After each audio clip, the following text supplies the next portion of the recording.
Alors, pour aborder la séance tabac, je partage la comodération avec mes amis et collègues, Dr Rachid et Dr Khouam. L'honneur est aux dames, bien sûr. Madame Rachid va introduire le premier orateur.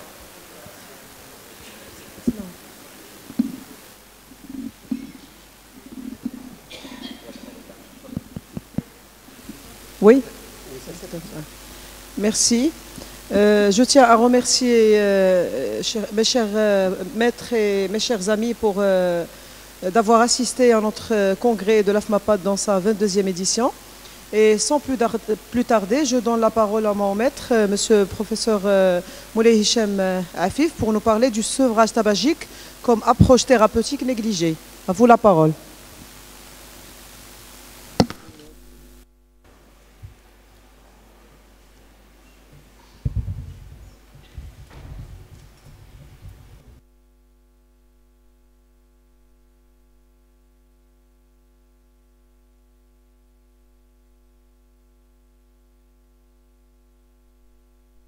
Merci Madame la Présidente. Je tiens tout d'abord à remercier les organisateurs, à leur tête mon ami Dr Tba pour l'invitation et pour m'associer à ce congrès. Et je vais vous parler dans le temps qui m'est imparti du sevrage tabagique comme une approche thérapeutique négligée dans la BPCO. Alors tout d'abord, comme vous le savez, la BPCO, c'est un enjeu majeur de santé publique, puisqu'en 2030, ça sera la 3e cause de décès à travers le monde et la 5e cause d'handicap. On sait aussi que la BPCO est une maladie dont la prévalence, la morbidité et la mortalité augmentent d'année en année. Et malheureusement, c'est une pathologie qui reste sous-diagnostiquée. 30% de diagnostics seulement faits et sous-traités. Pour ce qui est du tabagisme, c'est la principale cause de BPCO, puisque le tabagisme est retrouvé dans les causes de la BPCO jusqu'à 80% des patients. Bien sûr, le tabagisme va accélérer le déclin du VMS chez les fumeurs, BPCO, et il augmente la fréquence des exacerbations et des hospitalisations. Maintenant, le sevrage tabagique, ça devrait être la première étape d'une prise en charge efficace de la BPCO. Il est indispensable à chaque stade de l'affection et quel que soit l'âge du patient. Il doit être proposé quelle que soit la motivation du fumeur. Mais c'est une entreprise difficile. Mais comme on va le voir, dont l'importance est capitale dans la mesure où ça va retentir sur l'évolution du patient. Alors, quels sont les bénéfices du sevrage chez le patient BPCO? C'est d'abord un meilleur contrôle de l'évolution de la maladie et ça devrait être, comme on a dit, la première intervention efficace à proposer à un patient. La deuxième chose, c'est que ça va réduire le déclin du VMS et c'est le seul traitement susceptible d'arrêter ce déclin. Ça va permettre, d'un autre point de vue, de diminuer la prévalence des symptômes respiratoires, de diminuer le risque d'exacerbation, le risque d'infection respiratoire, d'hospitalisation et de décès. Et puis, ça permet aussi une meilleure réponse au traitement bronchodilatateur et une meilleure adhésion au programme de réhabilitation respiratoire chez les malades BPCO.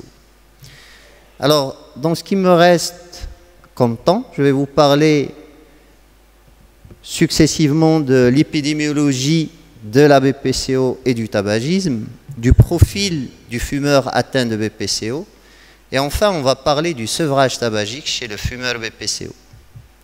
Alors, tout d'abord, quelques mots d'épidémiologie, quelques chiffres. Comme vous le savez, la BPCO, c'est 392 millions de cas à travers le monde. C'est aussi un peu plus que 3,2 millions de décès.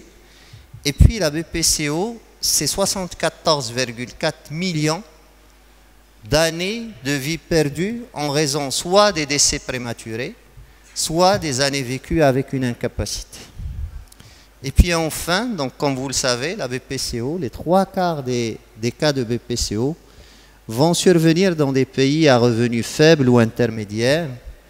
Et lorsqu'on parle du tabagisme et des 1,3 milliard de fumeurs à travers le monde, c'est aussi 80% de ces fumeurs qui vont se retrouver dans les pays à revenus faibles ou intermédiaires. Le tabac, c'est aussi plus de 8 millions de décès chaque année à travers le monde. Et le tabac, comme vous le savez, tue la moitié de ses fidèles, la moitié des personnes qui consomment le tabac vont décéder de manière prématurée à cause de pathologies liées au tabac. Maintenant, pour ce qui est du tabagisme et de la BPCO, donc il faut savoir, comme on l'a vu, que le tabac est le premier facteur de risque de la BPCO. Et ce risque de BPCO est dose dépendante. Il est aussi lié à la durée du tabagisme et il est lié à la dose cumulée en paquets annuels. On sait aussi que la prévalence de la BPCO chez les tabagiques, si on prend les anciennes études, se retrouvait aux alentours de 15-30%. Mais si vous prenez les publications récentes, vous êtes à 40-50%. Et puis la prévalence du tabagisme chez les patients qui sont atteints de BPCO est très élevée et on a vu que ça peut aller jusqu'à 80%. On sait aussi qu'une exposition au tabagisme passif à raison de 1 heure par jour multiplie le risque de faire une BPCO de 1,44 si on compare aux personnes non exposées. On a parlé du déclin précoce du VMS chez les fumeurs. Sachez que ce déclin peut se voir même chez les adolescents fumeurs. Et puis la poursuite du tabagisme est malheureusement retrouvée dans 30 à 50% des patients BPCO qui sont déjà symptomatiques avec des BPCO modérés à sévères. Et même après une tentative sérieuse de sevrage avec prise en charge cognitivo-comportementale et traitement pharmacologique, vous avez quand même 65% à 85% des personnes qui vont continuer à fumer après 1 an. C'est dire la difficulté de sevrer ces patients BPCO. Alors après, pour le profil des fumeurs atteints de BPCO, alors tout d'abord, la consommation tabagique et les marqueurs du tabagisme, et on va comparer les fumeurs BPCO aux fumeurs non BPCO. Alors il faut savoir que la consommation chez les fumeurs BPCO est plus importante et les marqueurs tabagiques sont à des taux plus élevés chez les fumeurs BPCO comparés aux fumeurs non BPCO. Alors pour illustrer ça, 2 travaux, un publié au niveau de chest et l'autre au niveau de thorax. Alors dans le premier travail, donc notez que le nombre de cigarettes en moyenne fumées par jour chez les BPCO fumeurs était de 24,2 contre 18,5 chez les BPCO non-fumeurs, avec une différence qui est statistiquement significative. Dans le deuxième travail, on a une moyenne de cigarettes fumées moins importante, 16,3 chez les BPCO fumeurs et 14,8 chez les fumeurs non BPCO, mais avec toujours une différence qui est statistiquement significative. Si vous prenez maintenant la moyenne du CO expiré chez les BPCO fumeurs, elle est plus importante que chez les BPCO non-fumeurs et toujours une différence qui est statistiquement significative. Et le même constat pour la cotinine urinaire, la concentration moyenne, qui est plus importante chez les fumeurs BPCO que chez les fumeurs non-BPCO. Deuxième caractéristique de ce tabagisme chez les fumeurs BPCO, c'est que la dépendance nicotinique est plus importante. Et pour cela, donc toujours sur les 2 travaux dont on a parlé, le test de Fagerström, en moyenne, chez les fumeurs BPCO, vous êtes à 4,8 sur 10, contre 3,1 chez les non-fumeurs. Et puis, pour ce qui est de la forte dépendance à la nicotine, c'est-à-dire un test de Fagerström supérieur ou égal à 7 sur 10, vous êtes à 28% de gens dans les fumeurs BPCO, contre 10,2 dans les fumeurs non BPCO. Maintenant, si vous prenez le Fagerström simplifié, qui est scoré sur 6, donc vous allez avoir une moyenne de 3,9 chez les fumeurs BPCO contre 3,6 chez les fumeurs non BPCO. Pour ce qui est maintenant de la motivation à l'arrêt du tabac, la motivation à l'arrêt du tabac chez les fumeurs BPCO n'est pas supérieure à celle des fumeurs non BPCO. Elle est même plus limitée et souvent limitée chez les fumeurs BPCO. Alors pour illustrer ça, donc on va aller voir sur le travail qui est publié sur Chest, les patients qui sont au stade de la préintention, c'est-à-dire les fumeurs heureux, qui ne comptent pas arrêter dans les 6 mois. Il y a 49,7% dans le groupe BPCO fumeur, moins dans le groupe BPCO non fumeur. Pour ceux qui sont au stade de l'intention, de la contemplation et qui veulent arrêter mais qui ne vont pas arrêter dans le mois qui suit. Vous en avez 13,1 chez les fumeurs BPCO contre 19,1 chez les fumeurs non BPCO. Et ceux qui sont en train de préparer l'arrêt et qui vont arrêter dans le mois qui suit, 9,2 chez les BPCO fumeurs et 7% chez les, chez les fumeurs non BPCO. Pardon. Maintenant, pour ce qui est des troubles anxio-dépressifs associés au tabagisme. Donc, vous savez qu'un malade qui a une BPCO, donc, il va passer par 6 phases en fait, de vécu de la BPCO. Il doit s'adapter au déclin du VMS et ce déclin lent et progressif qui est entrecoupé d'épisodes d'exacerbation. Donc, il passe par le déni, le stress, le choc, la dénégation, mais vient par la suite au stade de la maladie, l'anxiété et la dépression au stade de la chronicité de la maladie. Alors la dépression est sous-estimée chez les sujets atteints de BPCO. Elle est plus importante chez les fumeurs BPCO que chez les fumeurs non BPCO. Et la prévalence de la dépression peut aller jusqu'à 46% dans certaines études. Il faut savoir que les malades tabagiques vont faire une BPCO dans un pourcentage qu'on a vu de plus en plus important, qui peut aller jusqu'à 50%. Et le malade qui fait la BPCO va être en dépression au moment de la chronicité de sa maladie. Cette dépression va l'amener au tabagisme et le tabagisme donc amène à la dépression et c'est un cercle vicieux qu'il faut rompre. La prévalence des troubles anxieux chez les BPCO est retrouvée à peu près dans 33% des cas. Alors ces troubles anxio-dépressifs sont plus fréquents chez la femme que chez l'homme et l'existence de cette dépression et de cette anxiété va diminuer la motivation à l'arrêt du tabac et va augmenter la fréquence des exacerbations et va altérer la qualité de vie chez les fumeurs. Alors très rapidement, donc ici c'est une revue systématique qui a inclué 34 études et dont l'objectif était d'étudier la relation entre l'anxiété et la dépression et l'observance thérapeutique chez les patients BPCO. Alors la dépression et l'anxiété et l'adhésion au traitement BPCO, la relation entre ces deux éléments était significative et négative. Et puis l'adhésion au programme de réhabilitation, au traitement psychologique et aux antidépresseurs chez les patients dépressifs donc, était liée à une diminution du risque d'hospitalisation. Et les patients qui étaient sous antidépresseurs étaient plus susceptibles d'adhérer au traitement de la BPCO. Voyons maintenant le sevrage tabagique chez les fumeurs. Alors tout d'abord, quel est l'effet de l'arrêt et quel est l'effet de la réduction du tabagisme sur les symptômes respiratoires?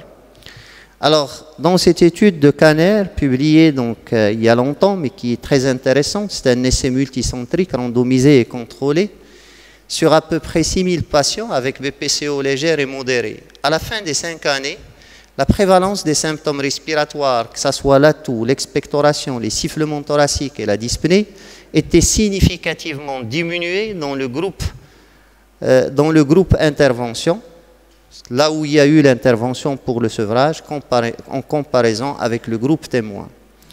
Et les patients qui poursuivaient le tabagisme pendant 5 années avaient une prévalence plus importante de symptômes respiratoires.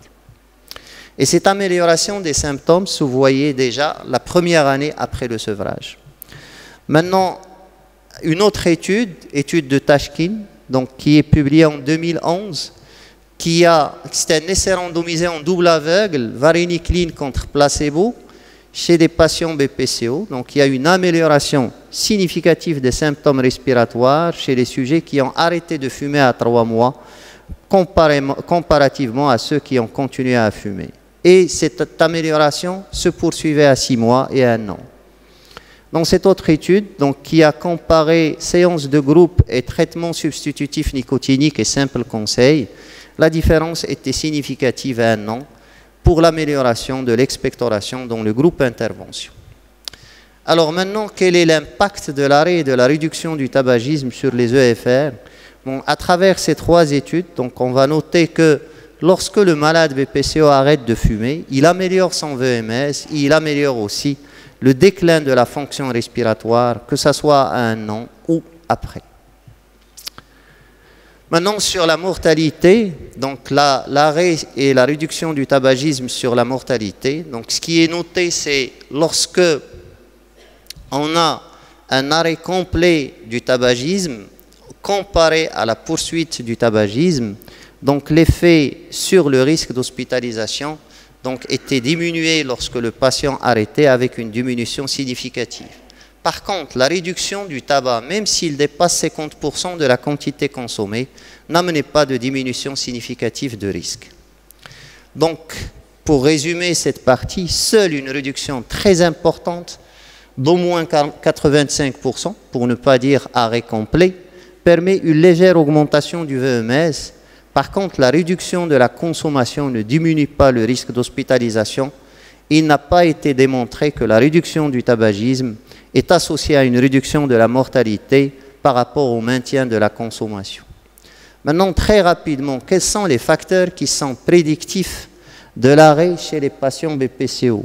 Alors tout d'abord, les facteurs sociodémographiques.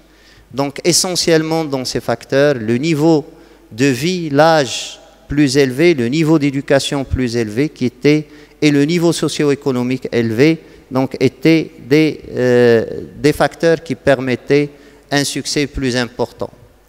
Deuxième facteur, ceux qui sont liés au tabac. Donc, plus la quantité, la consommation et la durée du tabagisme étaient importantes, plus le sevrage était difficile.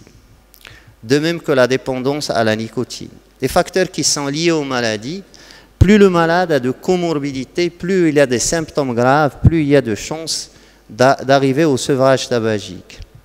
Et puis pour les facteurs psychologiques, donc plus le patient a un meilleur état de santé mentale, plus il croit dans les avantages du sevrage, plus il y a de chances d'arriver au sevrage tabagique chez lui.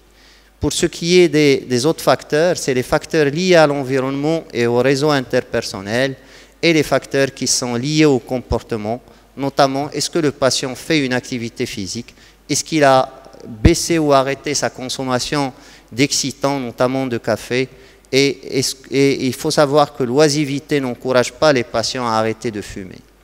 Maintenant, très rapidement, comment on peut arrêter de fumer ou amener les patients BPCO à arrêter de fumer? Tout d'abord par des médicaments, le traitement de substituts nicotiniques. Donc je vais passer rapidement, mais juste pour dire que c'est le traitement de première intention pour l'arrêt du tabac.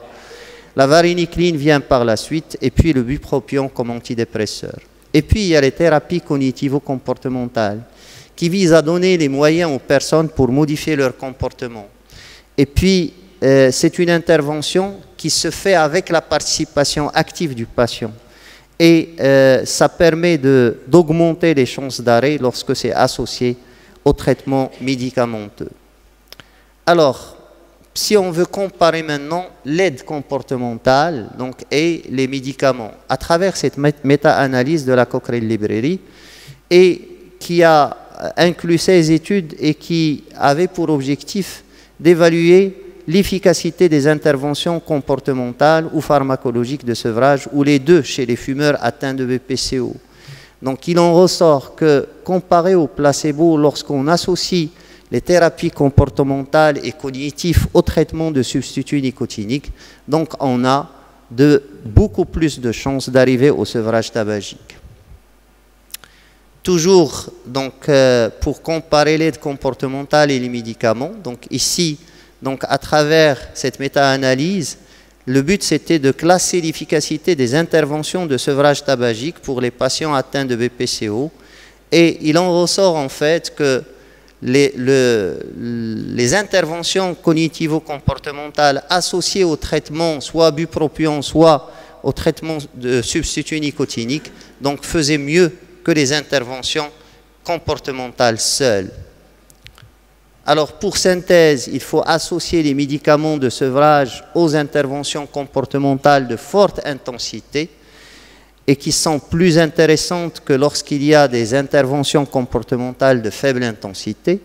Et l'association de ces interventions aux médicaments est la stratégie la plus efficace. Et il est très important aussi d'associer un accompagnement prolongé sur 6 à 12 mois qui permet la prévention des rechutes. J'ai longuement hésité avant de mettre cette diapositive, mais je me suis dit que j'allais la mettre quand même pour éviter qu'il y ait des questions sur ça, mais je peux toujours répondre. Donc la e-cigarette et le sevrage chez les patients BPCO. La e-cigarette est un produit de vapotage avec ou sans nicotine, mais ce n'est pas un produit de santé. C'est un traitement de substitution nicotinique. Donc le traitement de substitution nicotinique, c'est le traitement médicamenteux de première intention qui a fait preuve de son efficacité et de son iniquité. Maintenant, la e-cigarette et en tant que produit libre d'accès pour les adultes, ils peuvent être utilisés, mais par choix individuel, mais non pas, à mon sens, par prescription médicale. Cependant, les données actuelles disponibles sont non concluantes quant à leur efficacité comme outil de sevrage. Et puis, les produits de vapotage ne sont pas dénués de risques, notamment quand ils contiennent de la nicotine. Et les effets de ces produits sur la santé à court, à moyen et à long terme ne sont pas encore suffisamment connus. Alors les autres moyens, c'est l'éducation thérapeutique des patients, qui est souvent réalisée dans la réhabilitation respiratoire, et l'activité physique qui va améliorer le bien-être général du patient, qui va permettre un meilleur contrôle du craving, qui est cette envie très importante de fumer, et qui va aussi prévenir la reprise. Dans les autres moyens, il y a bien sûr l'identification et le traitement des troubles anxio-dépressifs. Alors, qu'est-ce qu'il faut retenir à la fin de cet exposé? Que l'arrêt du tabac est le facteur le plus important pour diminuer le risque de développer une BPCO, mais ça représente en même temps le meilleur traitement de cette maladie. Que le profil des fumeurs avec BPCO, c'est des fumeurs qui consomment de manière importante quotidiennement, qui ont des marqueurs biologiques très élevés, une dépense nicotinique plus importante que les fumeurs non BPCO. Que le sevrage tabagique diminue la prévalence des symptômes respiratoires, le nombre d'hospitalisations, le déclin du VMS et de la mortalité globale, que l'association d'interventions comportementales de forte intensité et de médicaments d'aide au sevrage, en particulier en première intention les substituts nicotiniques, est la stratégie d'arrêt du tabac la plus efficace chez les sujets atteints de BPCO.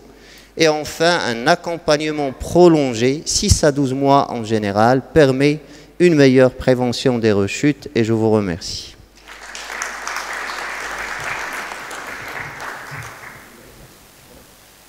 Merci, professeur Afif, pour cet exposé très clair et très intéressant. La parole est à la salle, si vous avez des questions.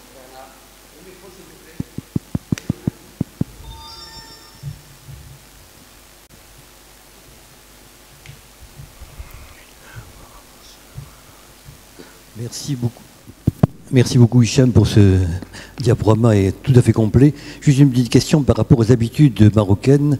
Est-ce que tu fais une différence entre la cigarette et la pipe à eau, enfin le narguilé? Est-ce que c'est important comme différence? Est-ce que ce tabagisme qui est quand même très couru ici, tu le mets dans le même sac? Alors le narguilé au Maroc, c'est quelque chose d'assez récent. Je pense que ça doit existait depuis une vingtaine d'années. Avant, on la voyait plus dans les séries égyptiennes que dans les cafés marocains. Maintenant, c'est quelque chose qui est bien installé, mais surtout dans la population jeune. Et c'est les jeunes, en fait, au Maroc, qui fument le narguilé. Ce n'est pas les personnes âgées, qui restent à la cigarette classique. Mais c'est les jeunes qui fument le narguilé, comme c'est les jeunes qui utilisent plus la e-cigarette, le vapotage ou le tabac à chauffer. Donc c'est une population à cibler, il faut sensibiliser les jeunes contre les méfaits de la chicha que vous connaissez tous. Oui, c'est sûr. Allô? Oui, c'est bon. Voilà. Merci pour cette excellente conférence. Je crois que le meilleur moyen pour prouver cet apport de l'arrêt du tabac, c'est de faire des études comparatives par rapport au traitement qu'on donne. La trithérapie, les bithérapies, tout ça. Le meilleur moyen, c'est de savoir l'apport de l'arrêt du tabac par rapport aux autres traitements avec lesquels on ne gagnait pas beaucoup. Donc, et je ne sais pas s'il y a des travaux qui ont été faits dans ce sens. Pas à ma connaissance, mais je suis tout à fait d'accord. Donc il faut essayer traitement BPCO, donc ce qu'on donne actuellement, sans sevrage et avec sevrage, et voir ce que ça donne. Maintenant, on sait que c'est l'arrêt du tabac qui permet d'arrêter le déclin du VMS. Donc ça, c'est approuvé avec les études récentes, certainement. Oui. Merci, professeur Hafi, pour ton exposé clair. Concernant les gens qui fument pour le cannabis, il y a des régions où ils ont une forte, disons, consommation. Et même par rapport à la cigarette, il y a par exemple la région de Douala, il y a presque 70%, c'est surtout le kiff et pas la cigarette. Est-ce qu'il y a des études qui ont été faites dans ce sens, puisque c'est presque sur de la plante relativement pure, sans additifs, sans autre chose? Est-ce qu'il y a des études qui ont été faites dans ce sens? Alors le kiff au Maroc, en fait, c'est deux possibilités pour ce qui est fumé. Donc soit l'herbe, le kiff, soit la résine de cannabis qui est mélangée au tabac. Donc si c'est la résine de cannabis, c'est souvent les jeunes et des fois des moins jeunes qui gardent l'habitude depuis leur jeunesse. Ben maintenant, il y a tabagisme et cannabisme qui est associé. Et puis, il y a ceux qui fument effectivement que l'herbe. De moins en moins, en fait. On n'en voit pas comme on en voyait il y a quelques années, parce que c'est souvent des personnes âgées qui sont dans cette habitude. Et ma foi, ils font tous les méfaits du tabac, BPCO, cancer bronchique et tout le reste. Parce qu'en fait, dans la fumée du cannabis, donc il y a toutes les substances toxiques qu'on trouve dans la fumée du tabac, donc, et la nicotine est remplacée par le tétrahydrocannabinol. Donc c'est en fait les mêmes méfaits. Ils font des BPCO, ils font des cancers bronchiques. On a des séries dans le service de BPCO et de cancers bronchiques chez des cannabiques seuls. Madame Aboudi, vous avez une question? Allez-y. Monsieur Hafif, par rapport au sevrage tabagique au Maroc, et surtout dans le secteur privé, nous n'avons pas de substitut. L'accompagnement du malade qu'on prend en charge pour un sevrage, il doit être soutenu psychologiquement. Donc, la psychothérapie n'est pas remboursée par les assurances. Comment voulez-vous réussir un sevrage avec ce genre de contraintes? On en a parlé tous les deux tout à l'heure en aparté. On a dit que les organismes de prévoyance sociale doivent faire un effort. On en parlait lorsqu'on était en train de voir l'exposé de Madame Seyh sur la vaccination anti-pneumococcique, qui n'est pas remboursée non plus chez l'adulte. Donc, et on se disait qu'il y a un effort à faire pour permettre de faire cette prévention des maladies et ne pas payer plus cher pour traiter des malades. Et il y a un effort à faire dans le sevrage par la mise à disposition des médicaments de sevrage, notamment les substituts nicotiniques que nous n'avons plus, qu'on avait mais que nous n'avons plus. Et puis le remboursement pour les fumeurs et le remboursement des thérapies cognitivo-comportementales aussi. Donc c'est un plaidoyer à faire par nous auprès des responsables et des décideurs. Merci, professeur. D'accord. Excuse-moi. Est-ce qu'il y a eu des études comparatives entre les fumeurs de cigarettes et les fumeurs de narguilé? À savoir que dans le narguilé, il n'y a pas que le tabac, il y a aussi tout ce qui est chimique, que ce soit dans le parfum, que ce soit dans la glycérine qui mélange. Je ne sais pas, est-ce que par rapport à l'effet, est-ce qu'il y a une étude? J'ai vu des choses où l'effet est multiplié par je ne sais pas combien, l'effet de narguilé par rapport au tabac normal. Alors ce qu'on sait maintenant, c'est que une séance de narguilé, donc ça peut être l'équivalent de 40 à 100 cigarettes en termes de doses toxiques cumulées. Et puis il y a Donc le seuil de la pollution dans les grandes villes, qui est normalement à 50 ppm dans l'air. Donc, et lorsque vous fumez du narguilé, vous dépassez largement ce seuil. Et je pense qu'il y a plus de dégâts pour le narguilé. Maintenant, pour la BPCO, à ma connaissance, en tout cas, je ne sais pas s'il y a des études qui ont comparé cigarettes et narguilé, mais je pense que c'est beaucoup d'études à faire dans nos pays pour avoir des réponses à beaucoup de questions, mais certainement le narguilé donne beaucoup plus de dégâts que la cigarette classique. Merci, encore une fois, merci professeur Afif pour cet exposé. Et sans plus tarder,